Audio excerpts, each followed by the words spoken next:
শুভ সকাল বন্ধুরা, সবাই কেমন আছো? আশা করছি সবাই খুব ভালো আছো এবং সুস্থ আছো। তো আমি সকাল সকাল বেরিয়ে পড়েছি ছেলের জন্য দুধ আনতে। ও ঘুমোচ্ছে, ও স্কুলে যাবে। তো তার আগেই আমি সব কাজবাজগুলো করে নিচ্ছি। তো দুধ আনতে গিয়ে তোমাদের একটুখানি বাইরের ওয়েদারটা দেখালাম।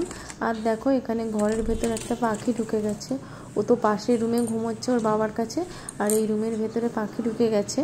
ওকে ডাকবো, ও যখন এসে পাখিটা দেখবে খুব খুশি হবে। আর বিছানাটাও তোলা হয়নি, বিছানাটাও তুলে নেব। পাখিটা ঘরের ভেতরে আছে, আমি জানালাটা খুলে দিয়েছি, কিন্তু তাও দেখো বেরোতে পারছে না, মানে ও বুঝতেই পারছে না জানালায় কোন দিকে যাবে। ও ঘরের মধ্যে ঢুকে ঘাবড়ে গিয়েছে। তো দেখো, তো পাখিটা বেরিয়ে গেছে। তারপর আমি কিচেনে এসে একটুখানি ফার্স্টে আমি চা বানিয়ে নিয়েছি, কারণ ছেলের বাবা উঠে পড়েছে, ছেলেও উঠে পড়েছে। তো আমি ছেলেটাকে খাবার খাওয়াবো, তার আগে বিছানাটা তুলে নিচ্ছি। ওকে চা দিয়ে এসে আমি বিছানাটা তুলে নিচ্ছি। আর তোমাদেরকে যেটা দেখালাম, ওট্রিভিন ছাড়া আমার বেঁচে থাকা অসম্ভব হয়ে উঠেছে। কোনো একটা দিন নেই যে আমি ওট্রিভিন ছাড়া রাত কাটাচ্ছি। এখন আমার খুব প্রবলেম হচ্ছে, সাইনাসের সমস্যা আছে আমার যেহেতু, সেই কারণে আমাকে রোজ রাতে মিনিমাম 2 বার করে ওট্রিভিন নিতে হয়, 5-6 ঘন্টা ছাড়া ছাড়া, না হলে পুরো নাক ব্লক হয়ে যায়, একদম নিঃশ্বাস নিতে পারি না। সাইনাসের প্রবলেম যাদের থাকে তারাই এই প্রবলেমটার মানে অবস্থাটা জানে, যে শীতকালে, বিশেষ করে শীতকালে যাদের সাইনাসের প্রবলেম থাকে তাদের কতটা কষ্ট হয়। পুরো নাক ব্লক হয়ে যায়, নিঃশ্বাস নিতে পারা যায় না। তো ওট্রিভিনটা নিলে নাকটা একটু ক্লিয়ার হয়। আর দেখো, ভিডিও করতে করতে আমি বিছানাটা একদম পরিষ্কার করে ঝেড়ে নিয়েছি। তো তারপরে আমি কিচেনে চলে যাব, ওখানে রান্নার জন্য সবজি টবজি বের করে নেব, অল্প করে সবজি কাটবো, কারণ আমার ছেলে খাবে, বিশেষ করে ছেলের জন্যই সবজি কাটা।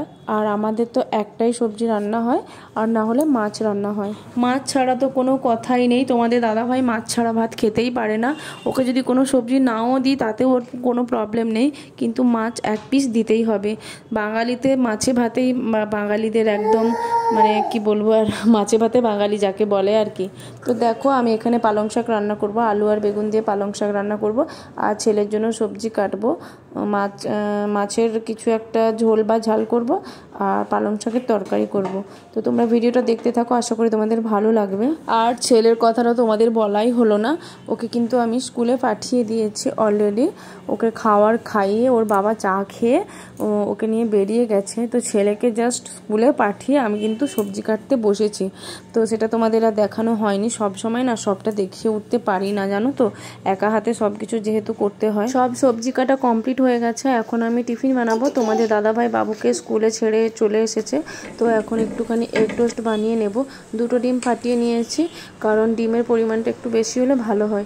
2টো ডিম আর একটু মিষ্টি দিয়ে ওকে আমি এখন খেতে দিয়ে দেবো, তারপরে রান্না শুরু করে দেবো। ও খাবার টাবার খেয়ে একটু কাজ করে নিয়ে তারপর বাবুকে আনতে যাবে। রান্না বান্না একদম কমপ্লিট করে নিচ্ছি, তারপরে বাবু চলে এলে আর হবে না। আর এই হচ্ছে মাছ রান্না করব। বাবু ঘুম থেকে উঠেছে, তো একটা পেয়ারা কেটেছি, ওকে বললাম তুমি পেয়ারা দাওনি না, ঠাকুর বাবা খাবে না। হ্যাঁ, বাবুকে পেয়ারা খেতে দিয়েছি বাটিতে করে। তো ওর বক্তব্য হচ্ছে আমি কেন ঠাকুরকে পেয়ারা খেতে দিইনি, ওকে দিয়েছি। দেওনি বলতে নেই মা, বলো দাওনি। বাবা খাবে না বলেছে, তুমি খেয়ে নাও। বাবা চা খাবে। হ্যাঁ দেবো তো, তুমি আগে গোয়াটা ফিনিশ করো। বাবা ফোন করছে তো, খাও গোয়াটা খাও। ইয়েস, হ্যাঁ তুমি কোথায় বসে আছো? হ্যাঁ আচ্ছা করবো না, তুমি গোয়াটা ফিনিশ করছো না কেন বলো? গোয়াটা জলদি জলদি ফিনিশ করো, আমি খাবার বানিয়ে তোমাকে পড়তে বসাবো। কি? আমি খাবো না, তুমি খাও। আবার বসে থাকে, খায় না, আবার চোখটা পিটপিট করে। এ কি, তুমি আমাকে ভয় দেখাচ্ছ? লায়নের মতো ভয় দেখাচ্ছ? লায়নের মতো ভয় দেখাতে হবে না, তুমি গোয়াটা জলদি জলদি ফিনিশ করো। আজকে স্কুলে কি হয়েছিল? আজকে স্কুলে কি হয়েছিল শ্রেয়াংশ? আর আর কি হয়েছিল? কার হ্যাপি বার্থডে হয়েছে? ফ্রেন্ডের হ্যাপি বার্থডে। আর তোমার কি গিফট দিয়েছে ম্যাম? ভালো গিফট। ভালো কি গিফট দিয়েছে?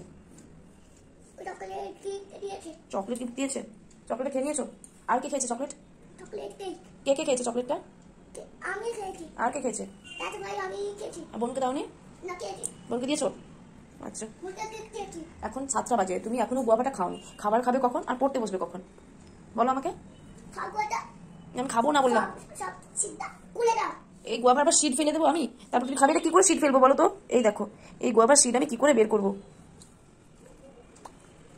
না বের করে দিচ্ছি, এবারে ফিনিশ করে দাও।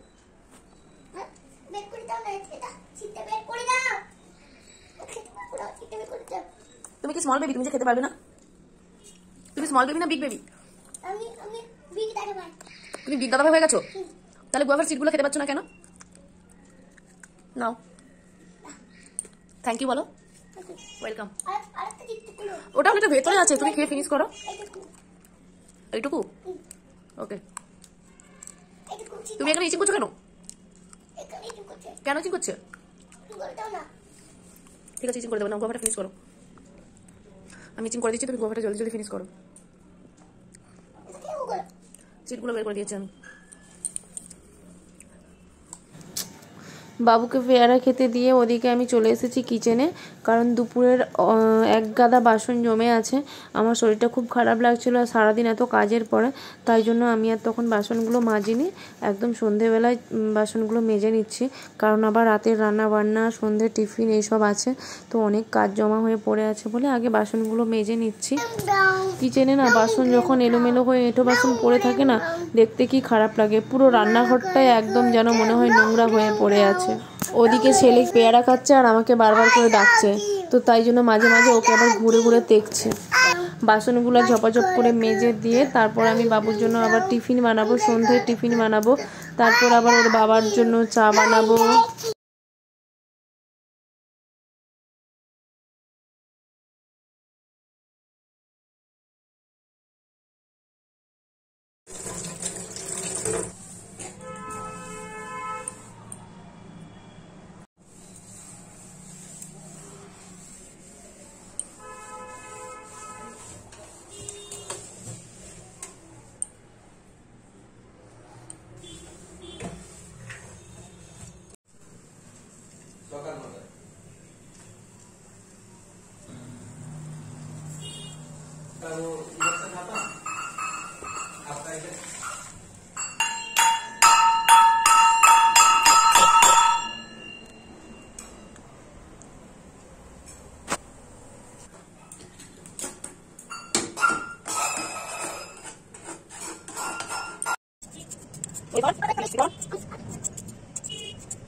রান্না বান্না সব জোগাড় করে নিয়ে তারপর আমি বাবুর জন্য একটু খাবার বানিয়ে নিলাম, ও খেয়ে দিয়ে তারপর পড়তে বসবে। দেখো খাবার বানিয়ে খাইয়ে নিয়ে তারপর পড়তেও বসে পড়লাম। 3 after yes right 4। ভিডিওটা অনেক বড় হয়ে গেল, তো আজকের মতন টাটা, দেখা হবে নেক্সট আবার একটা ভিডিওতে।